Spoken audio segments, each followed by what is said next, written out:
The motorsports world is where legends are made, the unthinkable happens, and barriers are broken.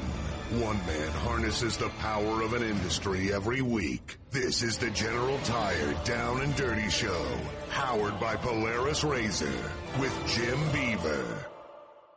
Welcome to this week's General Tire Down and Dirty Radio Show, powered by Polaris Razor.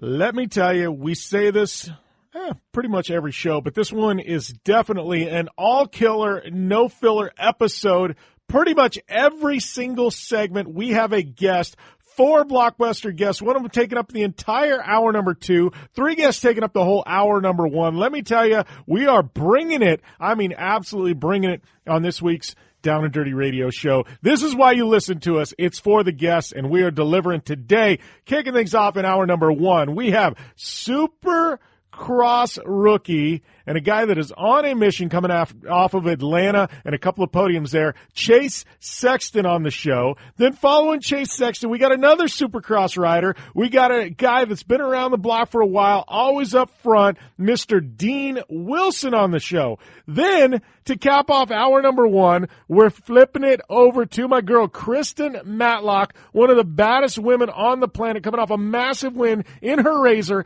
at the San Felipe 250. We got Ms. Matlock. She's going to be talking about the Dakar Rally she went and did, and obviously the big win and score last weekend. Then, shifting gears into hour number 2, we've got a world record holder, an absolute legend, one of the greatest snowmobile riders of all time, Mr. Levi LaVallee, taking up the entire hour number 2. Let me tell you, when we say we've got guests, we've got them this week right here on the show, so you definitely don't want to go anywhere. If you love what you hear, if you're new to the show, you're tuning in on Sirius XM, welcome. All of our troops tuning in on the American Forces Network.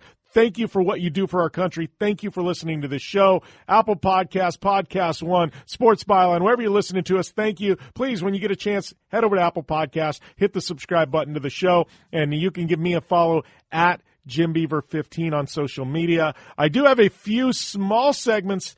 I will be taking fan questions. So once again, it's at JimBeaver15. If you do have a fan question, we will try and get it into this week's show.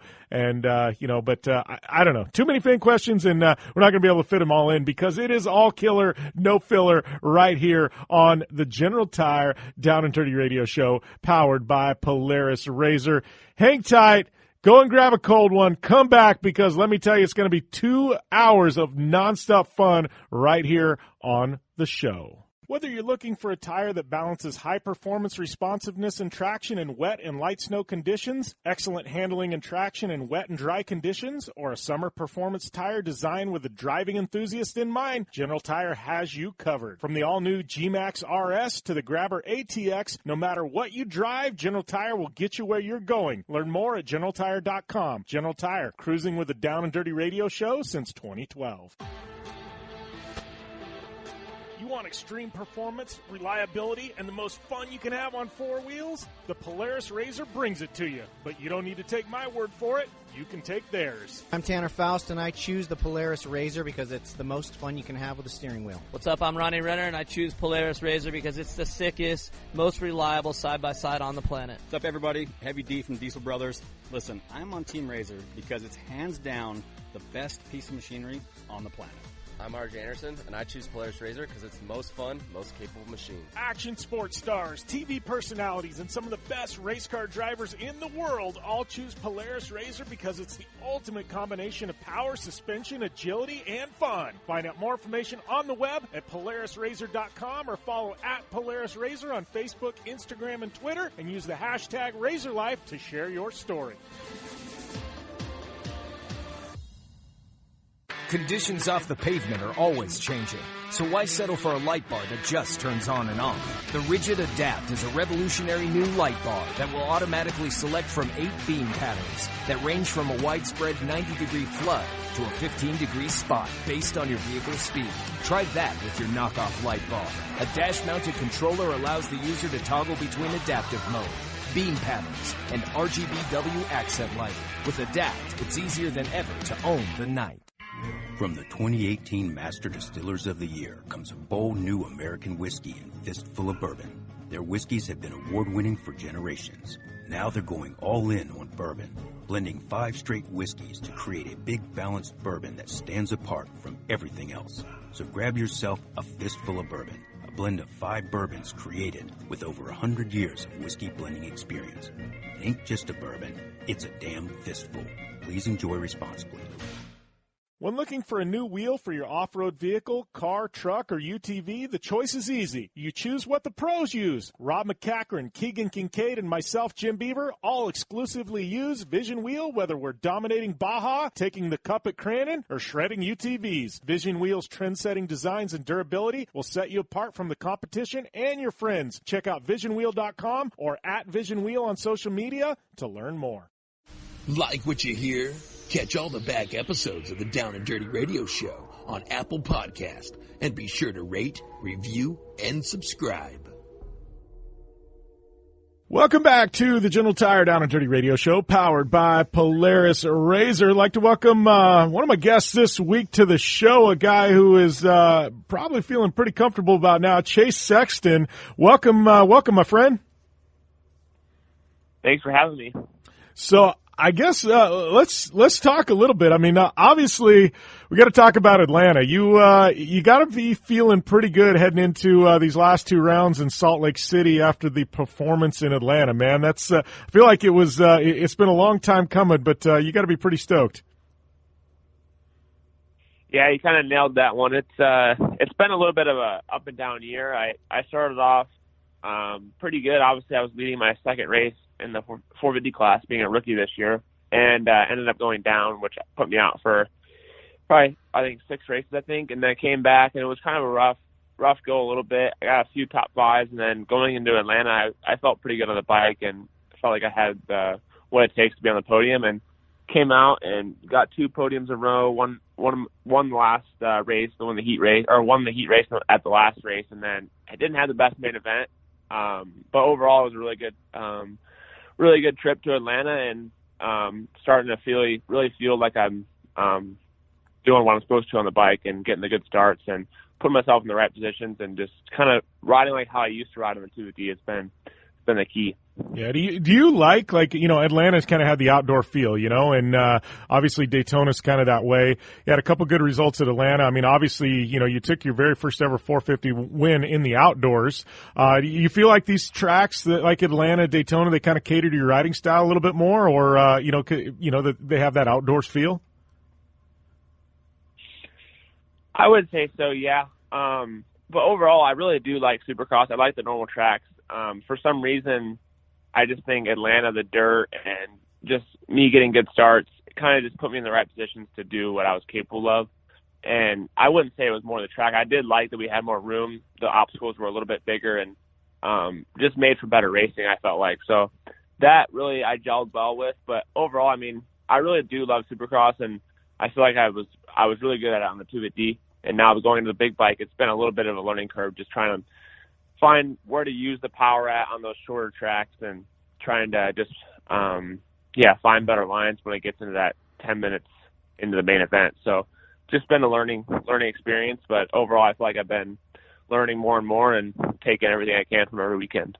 Yeah, and I think that's kind of my leads into my next question. I mean, obviously, you know what it takes to win a Supercross title. You've done it, on the 250s, move up into the 450 division last year for outdoors. But, I mean, a lot of people, outsiders looking in, they look at it and go, oh, it's just like the same bike with more power. Well, you and I both know that's a big difference. I mean, what's been the biggest transition from you going from the 250 to the 450? Yeah, like you said, it's a lot more power. It's really not that much heavier, honestly. I think because we had a new Honda this year, 450. It was a new chassis and everything, and it was a lot lighter than last year. So honestly, it wasn't too much. I think it was like 8 pounds heavier than my 250, which is a little bit. But overall, just the torque of the 450 and the power they have, it can bite you when you're not paying attention, and that's kind of what I figured out throughout the first half of the season. So.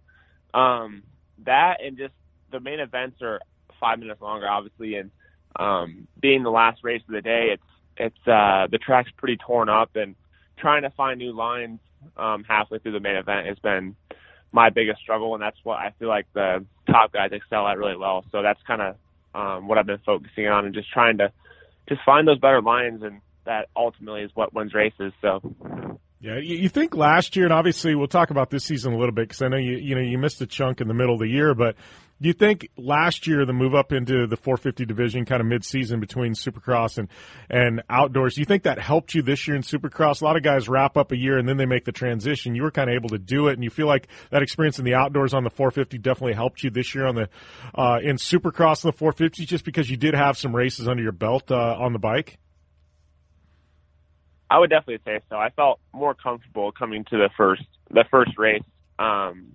And obviously there was a lot of people that didn't race outdoors that were at the first race. So I was definitely racing some new people, and it's a very stacked class this year in the Premier division. So yeah, it's been fun learning, and I'm still learning every race. So but I would say definitely racing outdoors, just getting comfortable, and it was just an easier transition going to outdoors, and same amount distance in the races and same length. So, yeah, I would just say it was definitely a good transition from the 250 to the 450. And yeah, like I said, I'm still learning, and I'll continue to learn until ultimately I'm winning races. So, it's been fun so far, and I've really been enjoying it. Yeah, how tough is it? You as a rider, you start out this year, you come out of the gate, and then you're riding pretty strong, and then you go down due to injury. And you miss a chunk in the middle of the season, and now coming back, and obviously you've regained your momentum after we saw it, at Atlanta, and we'll talk about Salt Lake here in a minute. But how tough is that for you as a rider to basically have the rug pulled out from under you for a chunk of the season and then come back? I mean, you get into that groove, and the week in, week out, I guess roller coaster that is Supercross, and then it's like everything comes to a halt. Man, how hard is it for you to fire things back up when you come back?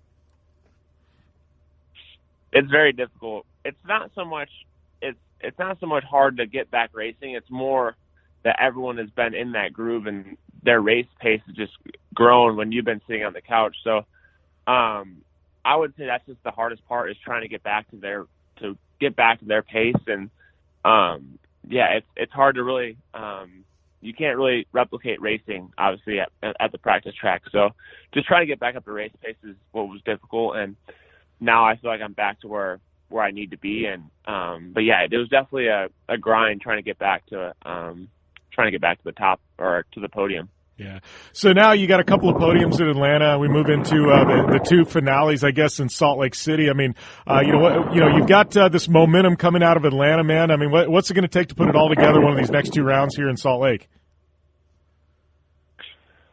Yeah, definitely have some momentum on my side, and my goal this year was to get a win, at least one. So we got 2 rounds left. I feel comfortable, like I said, on the bike, and feel like my riding and everything's where I need it to be to win a race. And it all just has to kind of really fall into place. I think obviously a good start, and putting myself in the right position, and just being able to do my own laps and get some clean air. And I think that's the key. There's obviously a championship at stake with Ken and Cooper, and I obviously don't want to mess with that. But at the same time, I feel like I can really take advantage of that, and just go out there and ride the best I can. So yeah, we got 2 rounds. It feels like I was just here because last year we did 7, or I did 5 races here at the end of the year. So it's kind of a homecoming for all of us, and excited to be back at Rice Eccles. Yeah, and that being said, obviously, you're coming off some momentum with in Atlanta. We got these 2 rounds in Salt Lake. How does that make you feel for the rest of this year, and then looking at Supercross next year? Obviously, we got outdoors and Supercross. You gotta feel pretty good. I mean, with that 450 win, in the outdoors last year, now a couple of podiums in Supercross. I mean, it's got to have you really, really excited about the future.